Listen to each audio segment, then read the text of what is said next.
Buenas tardes, maestra y compañeros. Mi nombre es Ignacio Alejandro Rizo Marchena, estudiante de la carrera de Ingeniería Civil en UABC Campus Ensenada. En esta ocasión, les presentaré el tema relacionado a las implicaciones éticas de la ciencia de datos para la identificación del proceso de recopilación y análisis de datos. Bueno, pues antes de mencionar cuáles son las implicaciones éticas en la ciencia de datos, es importante mencionar cuáles son los tipos de datos que existen. Estos podemos encontrarlos de diferentes maneras, los cuales son estructurados.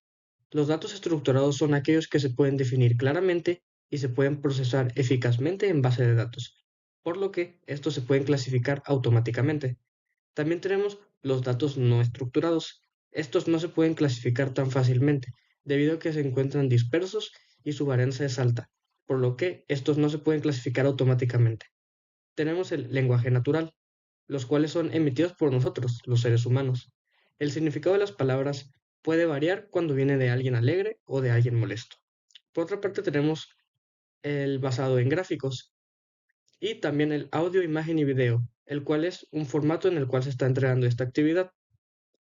Ahora les hablaré un poco sobre las etapas por las cuales está conformado el procesamiento y análisis de datos. Primero, se tiene la recopilación de los datos, en donde seleccionamos de las fuentes de almacenamiento en donde se encuentran los datos disponibles, la información que queremos extraer. Por otra parte, también tenemos la preparación de los datos, en donde analizamos esa información con el fin de detectar errores y filtrar esa información de tal modo que tengamos información puntual y de calidad. La siguiente etapa es la introducción de datos, en donde los datos previamente seleccionados son sintetizados y reescritos de manera más entendible. El punto 4 es el procesamiento y limpieza de datos, en el cual optimizamos la información para su uso final. También tenemos la interpretación de datos. Esta consiste en crear gráficas, tablas y documentos, el cual sea entendible para uno mismo. Y por último tenemos el almacenamiento de datos, en donde guardamos la información útil resultante del proceso mencionado. Estos datos pueden ser encontrados en diversas fuentes, como lo puede ser de tablas de base de datos, redes sociales o plataformas digitales, lenguaje natural, inteligencia artificial, gráficos de datos, encuestas o videos. Día a día la cantidad de datos que podemos encontrar aumenta en gran medida, por lo que probablemente surjan nuevas y mejores fuentes para la recopilación de datos. Los datos pueden almacenarse de diferentes maneras.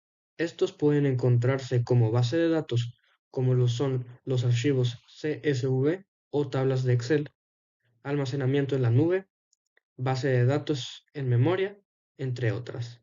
Según Soluciona, nos define que un almacén de datos está diseñado para analizar, informar, integrar datos de transacciones de varias fuentes y hacer uso analítico de ellos.